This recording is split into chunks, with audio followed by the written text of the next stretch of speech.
One of the things that I have noticed that is fascinating to me, and this has been an accelerating trend over the course of the last 3 to 5 years, is the increasing globalness of the games business. You've got companies in China that are succeeding in North America. You've got companies in Western Europe that are succeeding in Russia. And you've got companies in the Ukraine that are having success in Asia. It's really, really interesting to me how companies from all around the world are beginning to make games that serve audiences from all around the world. And today we have Aycan DEMIRHAN, right? From Peak Games, a company from Turkey that has done a phenomenal job of reaching a global audience and becoming one of the biggest players on Facebook. With that, I'll turn it over to Aycan, and she'll tell us a little bit more about how and why. Thank you. So is this working? You guys can all hear me, right? Okay, perfect. So now they tell me for the video I have to be up on stage, so I usually like mingling around, but bear with me if you don't mind. Hi everybody, I'm Aycan. I'm from Peak Games. I'm Director of Strategy at Peak. So today's agenda is, very briefly, I'll run through the first 3 topics you see up there just to, I see some familiar faces, but not all of you know me or know Peak. So let's quickly run through who we are, where we play, and what do we do. And then the juicy stuff gets pushed to the end where I try and give you a glimpse into how we do what we do. And stop me if you have any questions in the meantime. So Peak Games is the leading online and mobile gaming companies in Turkey, Middle East, and North Africa. For the purposes of this presentation, let's call the region MENA. Make it easy on us. We are a network that provides a portfolio of online and mobile games to a monthly user base of 45 and daily user base of 12 million people. We create games, we publish games, we service games, and we manage this user base across Facebook, iOS, and Android-based smartphones. These are some of our games. Today, Peak Games has 6 in-house studios creating multiple genre games across platforms. This is our bread and butter. This is what we love doing. Culturally relevant, multiplayer, synchronous games. These are games that come from straight heart of these regions that we play in, games that people have played offline for a number of years before anyone ever thought of inventing the internet. We take those concepts and we put them online. Games like OK, that have been played by at least 1 in 5 people in Turkey and half the Facebook population in Turkey. Or Kamel Balut, a Saudi Arabian company that does this card game for us. It's like the Arabic poker. It's the most popular tabletop game there is out there. We also do social casual games, arcade games, trivia games, resource management games. We do mid-core games, strategy and tower defense. We do social casino games, slots, and other multiplayer games like blackjack, roulette, and bingo, and so forth. We also do mobile games. Mobile-specific, unique games, and also porting all our successful flagship titles from Facebook over onto iOS and Android as well.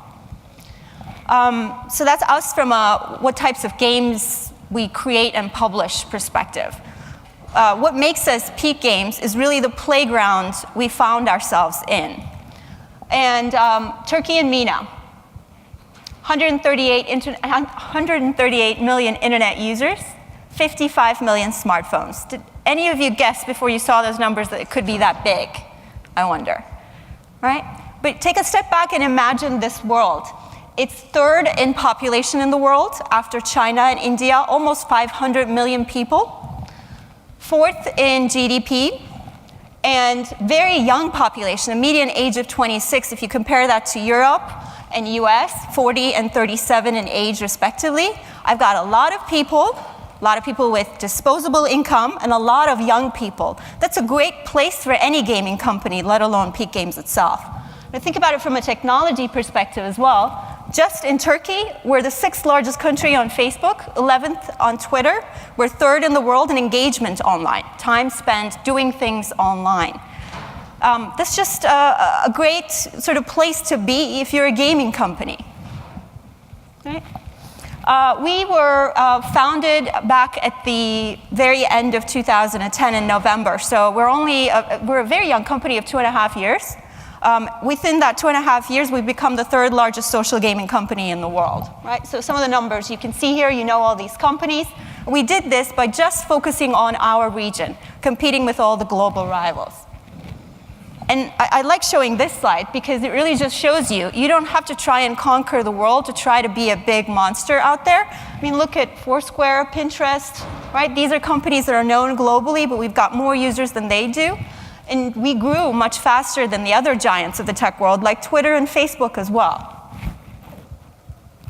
Wrap up on Peak Games, 200 people, 4 offices, Istanbul and Ankara in Turkey, Amman in Jordan, and Daman in Saudi Arabia. We do Facebook and mobile games, 45 million monthly, 12 million daily actives, 3 million installations on mobile. We've just begun in that area. We've done some acquisitions. We've grown organically and inorganically, doing some acquisitions both on a product and talent basis as well. So that's us in a nutshell, right? So this is, I think, the more interesting part. How did we do it? Sort of maybe even too quickly. So let's begin, I think, where everything begins, with people. We were also, back in the day, in November of 2010, 3 people around a table with a decade-long internet gaming experience and a passion for games, but just trying to build a company from scratch. Our founders are all Turkish, born and bred there. They're all into gaming. They're all passionate gamers and have built and sometimes failed and sometimes sold for large numbers internet companies in their pasts before. So it all starts with people. When we decided in a few months after inception to go into the Middle East as well, we kind of followed the same strategy. We didn't have the Turkish team trying to build our presence in the Middle East, so we went out there. We scouted all these locations, and we picked Jordan. Today, our Amman office is about 20 people doing a lot of different functions: QA, localization, testing, business development, a lot of different things, and not to mention the customer support and service of our Arabic-speaking user base as well. We also grew in MENA inorganically. We acquired a studio, the biggest studio in Saudi Arabia, called Kamelna, which does multiplayer, culturally relevant synchronous games, the biggest card games there is in the Gulf region. So we followed both strategies to grow in the region. I don't have to mention we're all gamers, right? The second thing I want to mention before I go into sort of products versus service in terms of games is that we have a specific target. We're not here to conquer the world, like I said. We just focus on the people in our region. We have a specific region and a specific target to find the right content, to service it in the right way, and to capture our region. And that's our goal still. So let's dig deeper and let me tell you a little bit more about how we do what we do. First comes the product selection, right? What type of content, what type of game mechanic, rules, and concept, and characters, and colors are you going to put into that game? What we like doing is culturally relevant games. What does that mean? You're seeing OK here, our first ever product, which is still our flagship product on Facebook, 18 million installations. On the, well, your left, my right, is just a family playing OK offline on their free time at night. These are the types of games we love bringing to the online world. OK has been out there for decades before internet. People, friends, families, people who don't know each other that meet at the coffee houses, down the street, university campuses, everywhere, they play this game. No, we don't have instructions on OK online because nobody needs them. We've also never translated OK into any other language but Turkish because it doesn't mean as much. It's not as culturally relevant to users in the US or in China and so forth. They have their own OKs. So we like bringing those types of games to those users, keeping OK for Turkish users. That's where we start. Similarly, exactly what we did with Kamelna in Saudi Arabia in the Balut game. This is a French game, Belote, and it's a version of that for the Gulf region, right? The second thing that comes out in these games is that they're inherently social and viral. What does that mean? You can't play Belote or OK by yourself. It's not a single player experience. It's never been. You need other people to play this. So what you do is you either invite your friends along to come and join you at the table and play, friends and family, or you go and sit at somebody else's table. So you must, by the definition of the game's rules and mechanics, go and friend somebody to play it, right? Which also makes inherent communities happen within the game. Because what's happening in the offline world of coffee houses, sitting around, chatting about your life with people you may just have met or your friends and families, you talk about anything and everything. Maybe you bitch about your jobs or your love life or your family or your problems or things you've achieved during the day. You're talking about them as you're playing the game. and maybe you won or lost the hand, and then you're ordering everybody a round of Arabic coffee. Same things that happen in a real coffee house playing the same game happen online as well. So the chat functions, the community, the gift giving are the most popular functions within our games. Right? So that's the sort of the specifics of the products we like to create in-house. After the products, the creation of the products, we also like to publish some of the games. Today, that 45 million, about 75% of that comes from our own IP and games that have been created by the 6 studios in-house. The remaining are actually games that we publish from the small studios across the globe, the games that we take, and we make our own in some ways. This is a good example of that. It's the second biggest farming game in the world, about 3 million daily active users in the Arabic-speaking nations in the Middle East. It's Al-Mazra al-Saida. In English, it would be Happy Farm. Right? This game looks very much like just any other Arabic farm. The person that greets you is a Saudi-looking gentleman. There are no pigs in the farm. Right? All the usually wine or beer making machines spit out grape juice or apple juice. The holidays that we celebrate in there are not Christmas or 4th of July, but really the Independence Day of, say, Jordan or Eid or Ramadan. So we make sure that the game speaks to the audience where it's targeted. It's just not only translated, but heavily localized.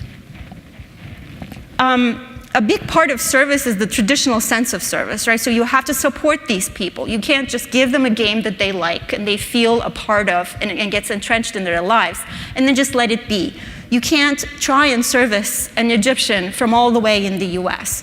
So what we do is, if they send us an email, we respond back on average about an hour and a half. And we do that by making sure that we have a service, we have a response-based mechanism on a 24/7 basis. We have shifts in our offices in Istanbul, in Ankara, and in Jordan, and Saudi Arabia as well. And we also make sure that these games and communities that are created in them are not just thriving on their own, right? So you have to help them out. You have to interact with these communities. You can't just have a fan page of a game and then just let it be. We create original content for those forums and fan pages all the time. We create contests. We communicate back with product features, new things that we added, things we subtracted from the game, a brand new game that we launched that we think that might be relevant to them. We create several different campaigns every week for just one given game. Campaigns in their own languages, related to their culture and the things that are happening, the current events of that country itself. Right? And then lastly, I think we all know about this. BI and data is extremely important. And this is the last step in trying to service your customers as well. I mean, we learn a lot from the fan pages and the community interactions that we have, but we also just sit back and observe what they do on their own. We just let them be and play and roam around the game. And just we observe, we monitor, we report back on it so that we can take immediate time-sensitive corrective action, make sure that the game just evolves based on what the user does within it. And that's data portion of service. So lastly, I'll wrap this up really quickly, guys. What we just do is we ask, we listen, we make sure we spend time to understand what they're telling us, and then we just give them what they want. And that, from a peak perspective, is how we service our users. Thank you. That's short, hopefully painless. Thank you. Cool. So I wanted to start with a question, and that's how did Peak Games know that the region that you were operating in was ready to transition from physical board and card games in coffee houses to online games? I think it's a function of two things. One is being in the right place at the right time. So back the end of 2010, Facebook is becoming just really popular all of a sudden in Turkey. It's growing and growing. And it's a white space. It's untapped potential. There isn't many people providing these games that to the growing population on Facebook. Same thing is happening right now on mobile, actually. A lot of English games, very fragmented, but very little Turkish language games in Turkey. So that happened. It was just the right time at the right place for us. Plus, it's the right team looking at that opportunity and saying, how do we execute on it? I'm sure a lot of us have a lot of brilliant ideas that we exchange over dinner, over a glass of wine with our friends, but how many of those ideas actually get done, get executed on. So we had a core group of really smart people got together with experience and said, there's the potential, and we're going to dedicate our time and energy and devote ourselves to commit to make it happen. And that was, I think, a combination of those two getting together. So there was kind of a digital explosion in that arena, and some people who were realizing that that audience wasn't being served with games that were culturally relevant. Absolutely. Interesting. Any other questions for Aycan? Can you, have you looked at the map today and seen other regions that you were like, oh yeah, the same thing's happening there as we saw in Turkey 3 years ago or 2 years ago when you started? We are looking at not just our region, but all emerging markets, all markets where there's room for growth in penetration in both internet and smartphones, and room to serve underserved, underappreciated users who have a culture of games, whether that's online or offline. So we'll go to those markets as well with the same strategy that we did for the Middle East. We won't just do it from our Turkey office, but I'm not going to name China, Korea, and US, right? So those are the overserved markets and overpenetrated markets of the world. But there are extremely attractive gems around the world that have similar cultures to us, and an underpenetrated, underserved market with a gaming culture. And I'm sure a lot of you can name some of those anyway. It's a very cool strategy. Any other questions? Nick.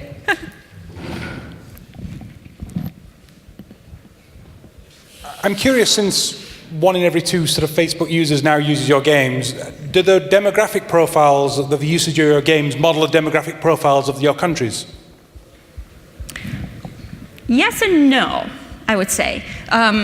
Here's why. A lot of our games attract younger people, so in that sense, yes. But game genres differ very much, so an okay user is, typically speaking, and this is, I'm putting stereotypes around them, right? You can't really generalize them, but majority of them are, say, 18 to 35 males.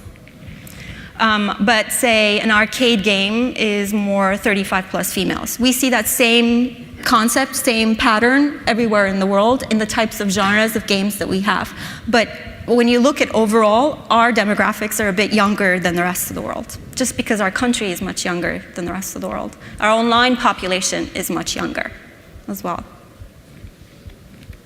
And Nick gets 5,000 coins in our newly launched game called Slato Lato, if you like that, or Casino Plus, just for being brave enough to ask a question. Guys, I'm talking 5,000 gold coins. Now, I can't really, usually when I do this speech to non-gamers, they get all excited. You all know it's virtual currency, so I'm not really dangling much of an attractive carrot in front of you. But you still get it. Anybody else want 5,000 coins in Slato Lotto? Come on. No? Okay, thank you. He's going to negotiate. He said he'll ask a question for 10,000.